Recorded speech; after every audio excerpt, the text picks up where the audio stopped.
Hello and welcome. Today I want to talk a bit about Warhammer, or to be more specific, I want to introduce you. Hello and welcome. Today I want to talk a bit about Warhammer, or to be more specific, I want to introduce you to the factions of the third Warhammer Total War part. So, let's start with the main features. After half a decade of just having Chaos Undivided as a playable faction, each of the 4 major Chaos Gods now gets their own army, with their own troops, their own playstyle, and their own realm within the Warp, the magical parallel dimension of Warhammer.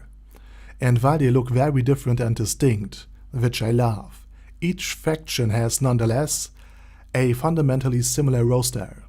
And while a pretty metal-looking juggernaut is vastly different than a steed of Slaanesh, which is just essentially Squidward as a snail, they are nonetheless both very interesting ponies. And every faction has also lesser and greater demons, a different field of expertise, and different spells. For example, a greater demon of Khorne will be unable to cast magic, while a Lord of Change will do nothing else. And a warrior of Nurgle will be more tough and tanky than the highly precise and accurate perfectionist fighters of Slaanesh. And these Chaos Gods who control all of their minions are fueled by basic emotions. For example, if you're angry because your internet connection is frequently interrupted and you couldn't finish what you were doing, your anger and your assaulting hits on the keyboard will fuel Khorne, the god of warfare, anger, and bloodshed. If you wish that you could finish what you were doing, and ended doing what you googled, you would fuel Slaanesh, the perverse princess of pleasure. If you change your browser or your hands, you would empower Tzeentch, the lord of change and magic. And if you live in your basement without showers for years, you would empower Nurgle, the father of death, life, and above all else, pestilence and decay. So again, very sympathetic factions. But there are more.